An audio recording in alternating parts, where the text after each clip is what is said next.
Needs ಪಬ್ಲಿಕ್ನ ಎಲ್ಲ ವೀಕ್ಷಕರಿಗೆ ನಮಸ್ಕಾರ. ಸ್ನೇಹಿತರೆ, ನೋಡ್ತಾ ಇರೋದು ನಮ್ಮ ಮುಂದೆ ಒಂದು ಬೆಂಕಿ ಎಡಿಟಿಂಗ್ ಸಿಸ್ಟಮ್ ಇರುವಂಥದ್ದು. ಹೌದು, ನೀವೇನು ನೀಡ್ಸ್ ಪಬ್ಲಿಕ್ನಲ್ಲಿ ವೀಡಿಯೋಸ್ ನೋಡ್ತಿರಲ್ಲ, ಎಲ್ಲ ವೀಡಿಯೋಸ್ಗಳನ್ನು ಇದೇ ಸಿಸ್ಟಮ್ನಲ್ಲಿ ನಾವು ಎಡಿಟ್ ಮಾಡೋದು. ಆ್ಯಕ್ಚುಲಿ ಇದಕ್ಕಿಂತ ಮುಂಚೆ ಒಂದು ಬಿಲ್ಡ್ ನಾನು ರೆಡಿ ಮಾಡಿದ್ದೆ 2019ನಲ್ಲಿ. ತುಂಬ ಜನ ಆ ವಿಡಿಯೋ ನೋಡಿರ್ತೀರ. ಸೊ ಅದಾದ ನಂತರ ನೆಕ್ಸ್ಟ್ ಇದೇ ಬಿಲ್ಡ್ನ ಮಾಡಿರೋದು. ಇದನ್ನ ನಾನು ನಿಮಗೆ ಲಾಸ್ಟ್ ಒಂದು 4 to 5 ಮಂತ್ಸಿಂದ ಇಂಟ್ರಡ್ಯೂಸ್ ಮಾಡಬೇಕು ಅಂತ ವೆಯ್ಟ್ ಮಾಡ್ತಾ ಇದ್ದೆ, ಬಟ್ ಆಗಿರಲಿಲ್ಲ. ಸೊ ಇವಾಗ ನಿಮಗೆ ಈ ಒಂದು ಸಿಸ್ಟಮ್ನ ಪರಿಚಯ ಮಾಡಿಕೊಡ್ತಾ ಇದ್ದೀನಿ. ಇನ್ ಕೇಸ್ ನೀವು ಕೂಡ ಯೂಟ್ಯೂಬ್ ಚಾನಲ್ಸ್ಗಳನ್ನ ನಡೆಸ್ತಾ ಇದ್ದೀರಾ ಅಂತಂದರೆ, ಅಥವಾ ವೆಡ್ಡಿಂಗ್ ವಿಡಿಯೋ ಎಡಿಟಿಂಗ್ ಮಾಡ್ತೀರಾ ಅಂದರೆ, 4K ವಿಡಿಯೋ ಎಡಿಟಿಂಗ್ ಮಾಡ್ತೀರಾ ಅಂತಂದರೆ, ಇನ್ಸ್ಟಾಗ್ರಾಮ್ ರೀಲ್ಸ್ನ ಎಡಿಟಿಂಗ್ ಮಾಡ್ತೀರಾ ಅಂತಂದರೆ, ಸೊ ಅಂಥವ್ರಿಗೆ ಈ ಒಂದು ಕಾನ್ಫಿಗರೇಷನ್ ತುಂಬ ಯೂಸ್ಫುಲ್ ಆಗುತ್ತೆ. ಸೊ ಇದರ ಬಜೆಟ್ ಬಂದುಬಿಟ್ಟು ಅಪ್ರಾಕ್ಸಿಮೇಟ್ಲಿ 1,90,000 ರೂಪಾಯಿ ಅಂತ ಹೇಳ್ಬೋದು. ಇನ್ ಕೇಸ್ ಈ ಬಜೆಟಲ್ಲಿ ನೀವೇನಾದರೂ ಒಂದು ಒಳ್ಳೆ ಸಿಸ್ಟಮ್ನ ಬಿಲ್ಡ್ ಮಾಡಬೇಕು ಅಂದ್ಕೊಂಡಿದ್ದೀರಾ ಅಂತಂದರೆ ಈ ಎಪಿಸೋಡ್ ನಿಮಗೆ ತುಂಬ ಯೂಸ್ಫುಲ್ ಆಗುತ್ತೆ. ಸೊ ಹಾಗಾದರೆ ಬನ್ನಿ, ಏನೆಲ್ಲ ಒಂದು ಕಾಂಪೋನೆಂಟ್ಸ್ನ ಅದರಲ್ಲಿ ಯೂಸ್ ಮಾಡಿದ್ದೀವಿ, ಏನು ಕಾಸ್ಟ್ ಆಗುತ್ತೆ, ಏನೆಲ್ಲ ಪಾರ್ಟ್ಸ್ ಯೂಸ್ ಮಾಡಿದ್ದೀವಿ ಅನ್ನೋದ್ರ ಬಗ್ಗೆ ಡೀಟೇಲಾಗಿ ಡಿಸ್ಕಷನ್ ಮಾಡ್ತಾ ಹೋಗೋಣ. ವಿಡಿಯೋನ ಸ್ಕಿಪ್ ಮಾಡದೆ ಕೊನೆವರೆಗೂ ನೋಡಿ. ಈ ವಿಡಿಯೋನ ನೀವು ಲೈಕ್ ಮಾಡೋ ಮೂಲಕ ನಮಗೆ ಸಪೋರ್ಟ್ ಮಾಡ್ಬೋದು. ಈ ಸಿಸ್ಟಮ್ನ ಬಿಲ್ಡ್ ಮಾಡಿ ಸುಮಾರು ಒಂದು 6 ರಿಂದ 7 ತಿಂಗಳ ಮೇಲೇನೇ ಆಯಿತು. ನಾನು ನಿಮಗೆ ತುಂಬ ಲೇಟಾಗಿ ಇಂಟ್ರೊಡ್ಯೂಸ್ ಮಾಡಿಕೊಡ್ತಾ ಇದ್ದೀನಿ, ಆಯಿತಾ. ಸೊ ಆ ಟೈಮಲ್ಲಿ i9 13 ಜನರೇಷನ್ ಲೇಟೆಸ್ಟಾಗಿ ನಡೀತಾ ಇತ್ತು. ಬಟ್ ಇವಾಗ ನೀವೇನಾದರೂ ಬಿಲ್ಡ್ ಮಾಡ್ತೀರಾ ಅಂದರೆ i9 14 ಜನರೇಷನ್ನೊಂದಿಗೆ ಸಹಿತ ನೀವು ಈ ಬಜೆಟಲ್ಲಿ ಆರಾಮಾಗಿ ಬಿಲ್ಡ್ ಮಾಡ್ಬೋದು, ಆಯಿತಾ. ಸೊ ನಾನು ಮೊದಲೇದಾಗಿ ಒಂದು ಕ್ಯಾಬಿನೆಟಿಂದ ಸ್ಟಾರ್ಟ್ ಮಾಡಿಬಿಡ್ತೀನಿ. ಕ್ಯಾಬಿನೆಟ್ನ ನಾನು ವೈಟ್ ಚೂಸ್ ಮಾಡಿದ್ದೀನಿ. ಕಂಪ್ಲೀಟ್ ಒಂದು ವೈಟ್ ಕಾನ್ಸೆಪ್ಟ್ ಇಟ್ಕೊಂಡೆ ರೆಡಿ ಮಾಡಿರೋದು. ಏನಕ್ಕೆ ಅಂತಂದರೆ ಮಾನಿಟರ್ ಸಹಿತ ವೈಟ್ ಇದೆ, ಡೆಸ್ಕ್ ಮೇಲೆ ಒಂದು ವೈಟ್ ಕಾಂಬಿನೇಷನಲ್ಲಿ ತುಂಬ ಸಖತ್ತಾಗಿ ಕಾಣ್ತಾ ಇರುತ್ತೆ. ಹಾಗಾಗಿ ವೈಟ್ನ ಚೂಸ್ ಮಾಡಿದ್ದೀನಿ. ಸೊ ಆ್ಯಸಸ್ ಟಫ್ ಗೇಮಿಂಗ್ ಒಂದು ಕ್ಯಾಬಿನೆಟ್ನ ಚೂಸ್ ಮಾಡಿರುವಂಥದ್ದು. ಇದರ ಪ್ರೈಸ್ ಅಪ್ರಾಕ್ಸಿಮೇಟ್ಲಿ ಒಂದು 12,000 ರೂಪಾಯಿ ಬಜೆಟ್ನಲ್ಲಿ ನಿಮಗೆ ಸಿಗುತ್ತೆ. ಸೊ ಏನಕ್ಕಾಗಿ ಇದನ್ನೇ ಚೂಸ್ ಮಾಡಿದೆ ಅಂತಂದರೆ, ತುಂಬ ಸ್ಪೇಸಿಯಸ್ ಆಗಿದೆ, ಆಮೇಲೆ ತುಂಬ ವೆಂಟಿಲೇಷನ್ ಚೆನ್ನಾಗಿದೆ ಇದರಲ್ಲಿ. ನೀವು ಇನ್ ಕೇಸ್ ನೀವೇನಾದರೂ 2 GPU ಯೂಸ್ ಮಾಡ್ತೀರಾ ಅಂದರೂ ಸಹಿತ ತುಂಬ ಚೆನ್ನಾಗಿ ಸ್ಪೇಸ್ ಕೊಟ್ಟಿದ್ದಾರೆ. ಆಮೇಲೆ ತುಂಬ ಜನ ವೆಡ್ಡಿಂಗ್ ವೀಡಿಯೋಸ್ಗಳನ್ನ ಎಡಿಟ್ ಮಾಡ್ತಾ ಇರ್ತಾರೆ, ಅಂಥವ್ರಿಗೆ ಮಲ್ಟಿಪಲ್ ಹಾರ್ಡ್ ಡಿಸ್ಕ್ ಬೇಕಾಗುತ್ತೆ, ಸೊ ಸ್ಟೋರೇಜ್ಗೆ ಅಂತ ಹೇಳ್ಬಿಟ್ಟು. ಸೊ ಹಾಗಾಗಿ ಹಿಂದ್ಗಡೆ ಭಾಗದಲ್ಲಿ ಒಂದು ಅಪ್ರಾಕ್ಸಿಮೇಟ್ಲಿ ಒಂದು 3 ಹಾರ್ಡ್ ಡಿಸ್ಕ್ ಹಾಕೊಳ್ಳೋಕೆ ಸಹಿತ ಅದರಲ್ಲಿ ಸ್ಪೇಸ್ ಕೊಟ್ಟಿದ್ದಾರೆ. ಬಟ್ ನಾನು ಇದರಲ್ಲಿ ಹಾರ್ಡ್ ಡಿಸ್ಕ್ ಹಾಕಿಲ್ಲ, ಆಯಿತಾ. 2 SSD ಯೂಸ್ ಮಾಡಿದ್ದೀನಿ. ಒಂದು NVMe ಯೂಸ್ ಮಾಡಿದ್ದೀನಿ 1 TBದು, ಆಮೇಲೆ ಇನ್ನೊಂದು 2 TBದು SATA SSD ಯೂಸ್ ಮಾಡಿದ್ದೀನಿ. ಹಾಗಾಗಿ ಹಿಂದ್ಗಡೆ ಭಾಗದಲ್ಲಿ ಇನ್ನೂ ಬೇಜಾನ್ ಸ್ಪೇಸ್ ಇದೆ. ಆಮೇಲೆ ಇದು ಲೇಟೆಸ್ಟ್ ಕ್ಯಾಬಿನೆಟ್ ಆಗಿರೋದ್ರಿಂದ ಮುಂದ್ಗಡೆ ಭಾಗದಲ್ಲಿ ನೋಡ್ತಾ ಇರ್ಬೋದು ನೀವು, ಪವರ್ ಬಟನ್ನೊಂದಿಗೆ Type-C ಪೋರ್ಟ್ನ ಕೊಟ್ಟಿದ್ದಾರೆ. 2 USB ಪೋರ್ಟ್ ಸಿಗುತ್ತೆ ನಿಮಗೆ. ಆಮೇಲೆ ಕಂಟ್ರೋಲೇಬಲ್ RGB ಬಟನ್ ಸಹಿತ ಇಲ್ಲಿ ನೋಡೋಕೆ ನಿಮಗೆ ಸಿಗುತ್ತೆ. ಆಮೇಲೆ ತುಂಬ ಹೆವಿ ಇದೆ, ಆಯಿತಾ. ಬಿಲ್ಡ್ ಕ್ವಾಲಿಟಿ ಮಾತ್ರ ಆಸಮ್ ಆಗಿದೆ, ನೋಡೋಕೆ ಮಾತ್ರ ಲುಕ್ ಸೂಪರ್ ಆಗಿದೆ, ಆಯಿತಾ. ಸೊ ಅದಕ್ಕೋಸ್ಕರ ಇದನ್ನ ನಾನು ಚೂಸ್ ಮಾಡಿದ್ದೀನಿ.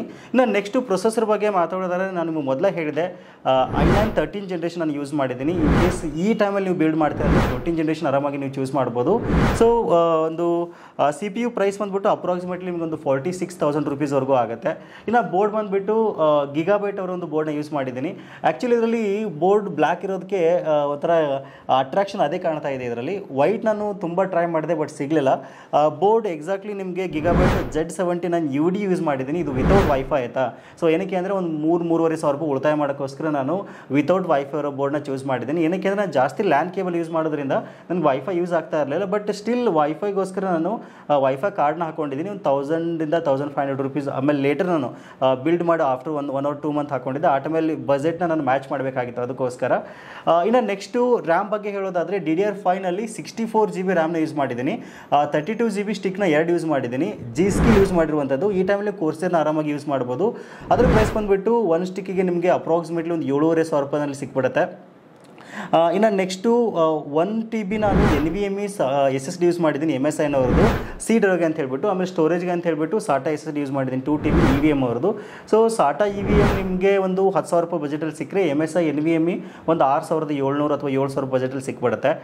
ಇನ್ನು ಮೇನ್ ಆಗಿ GPU, ಆಯಿತಾ, ವಿಡಿಯೋ ರೆಂಡರಿಂಗ್ ಮಾಡೋಕ್ಕೆ. ಇನ್ ಕೇಸ್ ಏನಾದರೂ 4K ವಿಡಿಯೋ ರೆಂಡರಿಂಗ್ ಮಾಡ್ತೀರಾ ಅಂತಂದರೆ, ಲಾಂಗ್ ವಿಡಿಯೋ ಎಡಿಟಿಂಗ್ ಮಾಡ್ತೀರಾ ಅಂತಂದರೆ, ಯೂಟ್ಯೂಬ್ ವಿಡಿಯೋ ಎಡಿಟಿಂಗ್ ಮಾಡ್ತೀರಾ ಅಂತಂದರೆ, ಒಂದು ಬೆಸ್ಟ್ ಪರ್ಫಾರ್ಮೆನ್ಸ್ ಆಗಿ ನಿಮಗೆ RTXನಲ್ಲಿ ನಿಮಗೆ 3060 Ti ಚೆನ್ನಾಗಿ ಬರುತ್ತೆ. ಬಟ್ ಈ ಟೈಮಲ್ಲಿ ನೀವು ಬಿಲ್ಡ್ ಮಾಡ್ತೀರಾ ಅಂದರೆ ನಾನು ನಿಮಗೆ 4060 Tiನ ಸಜೆಸ್ಟ್ ಮಾಡ್ತೀನಿ. ಇದ್ರ ಪ್ರೈಸ್ ಬಂದುಬಿಟ್ಟು ಅಪ್ರಾಕ್ಸಿಮೇಟ್ಲಿ ನಿಮಗೆ ಒಂದು 35,000 ಬಜೆಟಲ್ಲಿ ಸಿಗುತ್ತೆ. ಆ ಟೈಮಲ್ಲಿ ನನಗೆ ಇದೇ ಬೆಸ್ಟ್ ಅನ್ನಿಸ್ತು, ಅದಕ್ಕೋಸ್ಕರ ತೊಗೊಂಡು. ಇನ್ ಕೇಸ್ ಇವಾಗ ನೀವು ಬಿಲ್ಡ್ ಮಾಡ್ತೀರಾ ಅಂದರೆ 4060 Ti ಹೇಗೂ ಚೆನ್ನಾಗಿರುತ್ತೆ. ಇನ್ನು ಸ್ಟೋರೇಜ್ಗೆ ನಾನು ಎಕ್ಸ್ಟ್ರಾ ಹಾರ್ಡ್ ಡಿಸ್ಕ್ನ ಯೂಸ್ ಮಾಡಿಲ್ಲ. ನೀವು ಆರಾಮಾಗಿ ಬೇಕು ಅಂತಂದರೆ ಪ್ಲೇಸ್ ಮಾಡ್ಕೋಬೋದು ಇದರಲ್ಲಿ.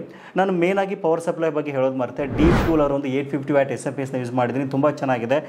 ಪ್ರೈಸ್ ಬಂದುಬಿಟ್ಟು ನಿಮಗೆ ಒಂದು 10,000 ಬಜೆಟ್ನಲ್ಲಿ ಒಂದು SFPS ಸಿಗುತ್ತೆ. ತುಂಬ ಚೆನ್ನಾಗಿದೆ. ಸೊ ಆಲ್ಮೋಸ್ಟ್ ಎಲ್ಲ ಕಾಂಪೊನೆಂಟ್ಸ್ ಬಗ್ಗೆ ನಾನು ನಿಮ್ಗೆ ಮಾಹಿತಿ ತಿಳಿಸ್ಕೊಟ್ಟೆ. ಇನ್ ಕೇಸ್ ನೀವೇನಾದರೂ ಡಿಸೈನಿಂಗ್ ಪರ್ಪಸ್ಗೆ, ವಿಡಿಯೋ ಎಡಿಟಿಂಗ್ ಪರ್ಪಸ್ಗೆ, ಆಮೇಲೆ 4K ವಿಡಿಯೋ ರೆಂಡರಿಂಗ್ ಮಾಡ್ತೀರಾ ಅಂತಂದರೆ, ಮದುವೆ ವಿಡಿಯೋ ಎಡಿಟಿಂಗ್ ಮಾಡ್ತೀರಾ ಅಂತಂದರೆ, ನಿಮ್ಮ ಒಂದು ಬಜೆಟ್ 1,85,000 ಈ ಆಸ್ಪಾಸ್ನಲ್ಲಿತ್ತು ಅಂತಂದರೆ ಈ ಒಂದು ಕಾಂಪೊನೆಂಟ್ಸ್ ನೀವು ಆರಾಮಾಗಿ ಚೂಸ್ ಮಾಡಿಕೊಂಡು ಬಿಲ್ಡ್ ಮಾಡ್ಕೋಬೋದು. ಸೊ ನಾನು ಎಕ್ಸ್ಪೀರಿಯೆನ್ಸ್ ಮಾಡಿರೋ ಪ್ರಕಾರ ಒಂದು 5 ನಿಮಿಷದ 4K ವಿಡಿಯೋನ ಇದು ಅಪ್ರಾಕ್ಸಿಮೇಟ್ಲಿ 1.5 ಇಂದ 2 ನಿಮಿಷದಲ್ಲಿ ಇದು ರೆಂಡರ್ ಮಾಡಿ ಬಿಸಾಕ್ಬಿಡುತ್ತೆ. ಅಷ್ಟು ಪವರ್ಫುಲ್ ಆಗಿರ್ತಕ್ಕಂಥ ಒಂದು ಬಿಲ್ಡ್ ಇದಾಗಿರುವಂಥದ್ದು.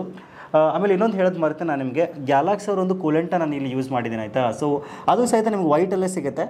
ಇದು ಪ್ರೈಸ್ ಬಂದುಬಿಟ್ಟು ಅಪ್ರಾಕ್ಸಿಮೇಟ್ಲಿ ನಿಮಗೆ ಒಂದು 9,000 ರುಪೀಸ್ ಬಜೆಟಲ್ಲಿ ಸಿಗುತ್ತೆ. ಸೊ ಇಲ್ಲಿ ಸಹಿತ ನಿಮಗೆ ಇದಕ್ಕಿಂತ ಒಂದು ಬೆಸ್ಟ್ ಕೂಲೆಂಟ್ಸನ್ನು ಹಾಕೋಬೋದು. ಬಟ್ ನಾವು ಬಜೆಟ್ನ ಮ್ಯಾಚ್ ಮಾಡಬೇಕಾಗತ್ತೆ. ಸೊ ಯಾಕಂದರೆ ಈ ಬಿಲ್ಡ್ ಮಾಡುವಾಗ ನಮ್ದು ಇಷ್ಟೇ ಅಂತ ಒಂದು ಬಜೆಟ್ ಇರುತ್ತಲ್ಲ, ಅದಕ್ಕೋಸ್ಕರ ಇನ್ ಕೇಸ್ ಫ್ಯೂಚರಲ್ಲಿ ಏನಾದರೂ ಅಪ್ಗ್ರೇಡ್ ಮಾಡಬೇಕು ಅಂದ್ಕೊಂಡಿದ್ರೆ ಅಂತಂದರೆ ಇನ್ನೂ ಒಂದು GPU ಸಹಿತ ಇದರಲ್ಲಿ ಆರಾಮಾಗಿ ನೀವು ಇನ್ಸರ್ಟ್ ಮಾಡ್ಕೋಬೋದು.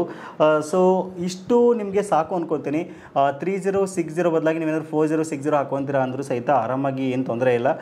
4K ವಿಡಿಯೋ ರೆಂಡರಿಂಗ್ ಮಾಡೋಕ್ಕೆ, ಡೇ ಟು ಡೇ ಯೂಸೇಜ್ಗೆ, ಮಲ್ಟಿ ಟಾಸ್ಕಿಂಗಿಗೆ, ಆಮೇಲೆ ತುಂಬ ಜನ ಟ್ರೇಡಿಂಗಿಗೆ ಅಂತ ಕೇಳ್ತಾ ಇದ್ದಾರೆ. ಟ್ರೇಡಿಂಗಿಗೆ ಇಷ್ಟೊಂದು ಕಾನ್ಫಿಗರೇಷನ್ ಬೇಕಾಗಿಲ್ಲ. ಬಟ್ ಸ್ಟಿಲ್ ಈ GPUನಲ್ಲಿ ನೀವು 4 ಮಾನಿಟರ್ಸನ್ನ ಎಟ್ ಎ ಟೈಮ್ಗೆ ಕನೆಕ್ಟ್ ಮಾಡ್ಕೋಬೋದು. ಒಂದು HDMI ಪೋರ್ಟ್ ಇದ್ದರೆ 3 DP ಪೋರ್ಟ್ನ ಕೊಟ್ಟಿದ್ದಾರೆ. ಸೊ ನಾನು ಇದಕ್ಕೆ ಸಿಂಗಲ್ ಮಾನಿಟರ್ ಕನೆಕ್ಟ್ ಮಾಡ್ಕೋತೀನಿ. ಇನ್ ಕೇಸ್ ಡಿವೆಲ್ ಮಾಡ್ಕೋತೀರಾ ಅಂದರೂ ಸಹಿತ ಯಾವುದೇ ರೀತಿ ಇಶ್ಯೂಸ್ ಇಲ್ಲ. ಇದರಲ್ಲಿ ಅಪ್ ಟು 4 ಮಾನಿಟರ್ಸ್ವರೆಗೂ ಸಪೋರ್ಟ್ ಆಗುತ್ತೆ. ಇದೇ ಥರದ ಸಿಸ್ಟಮ್ಗಳನ್ನ ನೀವೇನಾದರೂ ಪರ್ಚೇಸ್ ಮಾಡಬೇಕು ಅಥವಾ ಬಿಲ್ಡ್ ಮಾಡಿಸಬೇಕಾಗಿತ್ತು ಅಂದ್ಕೊಂಡಿದ್ದೀರಾ ಅಂತಂದರೆ ನಾವು ಸಹಿತ ನಿಮಗೆ ಅಫೋರ್ಡೆಬಲ್ ಪ್ರೈಸಲ್ಲಿ ಮಾಡಿಕೊಡ್ತಾ ಇದ್ದೀವಿ. ನಮ್ಮ ವೆಬ್ಸೈಟ್ಗೆ ವಿಸಿಟ್ ಮಾಡೋ ಮೂಲಕ ನೀವು ಅತಿ ಕಡಿಮೆ ಬೆಲೆಯಲ್ಲಿ ಅಫೋರ್ಡೆಬಲ್ ಪ್ರೈಸಲ್ಲಿ ಸಿಸ್ಟಮ್ಸ್ಗಳನ್ನು ಆರಾಮಾಗಿ ಪರ್ಚೇಸ್ ಮಾಡ್ಬೋದು. mypcmaker.com ನಮ್ಮ ವೆಬ್ಸೈಟ್ ಇರುವಂಥದ್ದು. ವಿಡಿಯೋದ ಡಿಸ್ಕ್ರಿಪ್ಷನ್ ನಿಮಗೆ ನೇರವಾದ ಲಿಂಕನ್ನು ಕೊಟ್ಟಿದ್ದೀನಿ, ಅಥವಾ ಸ್ಕ್ರೀನಲ್ಲಿ ಕಾಣ್ತಕ್ಕಂಥ ನಂಬರ್ಗೆ ಕಾಂಟ್ಯಾಕ್ಟ್ ಮಾಡಿ ಹೆಚ್ಚಿನ ಮಾಹಿತಿಯನ್ನು ಪಡ್ಕೊಳ್ಬೋದು. ಇದೇ ಥರದ ಬೇರೆ ಬೇರೆ ಬಿಲ್ಡ್ಸ್ಗಳನ್ನು ರೈಸನ್ನಲ್ಲಿ ಆಗಿರ್ಬೋದು, ಇಂಟೆಲಲ್ಲಿ ಒಂದು ಬೆಸ್ಟ್ ಪ್ರೈಸಲ್ಲಿ ನಾವು ರೆಡಿ ಮಾಡಿಕೊಡ್ತೀವಿ. ಸೊ ಸ್ಕ್ರೀನಲ್ಲಿ ಕಾಣ್ತಕ್ಕಂಥ ನಂಬರ್ಗೆ ನೀವು ಕಾಂಟ್ಯಾಕ್ಟ್ ಮಾಡ್ಬೋದು. ಸೊ ನಿಮ್ಮ ಫ್ರೆಂಡ್ಸು, ಫ್ಯಾಮಿಲಿ ಮೆಂಬರ್ಸ್ ಯಾರಾದರೂ ಸಿಸ್ಟಮ್ ಬಿಲ್ಡ್ ಮಾಡಬೇಕು ಅಂದ್ಕೊಂಡಿದ್ದಾರೆ ಅಂತಂದರೆ, ಅಥವಾ ಸಿಸ್ಟಮ್ನ ಪರ್ಚೇಸ್ ಮಾಡಬೇಕು ಅಂದ್ಕೊಂಡಿದ್ದಾರೆ ಅಂತಂದರೆ ಅವ್ರಿಗೂ ಸಹಿತ ವಿಡಿಯೋನ ಶೇರ್ ಮಾಡಿ. ತುಂಬ ಯೂಸ್ಫುಲ್ ಆಗುತ್ತೆ. ಸಿಗೋಣ ಮತ್ತೆ ಮುಂದಿನ ಇಂಟ್ರೆಸ್ಟಿಂಗ್ ವಿಡಿಯೋದೊಂದಿಗೆ. Thank you for watching. Take care.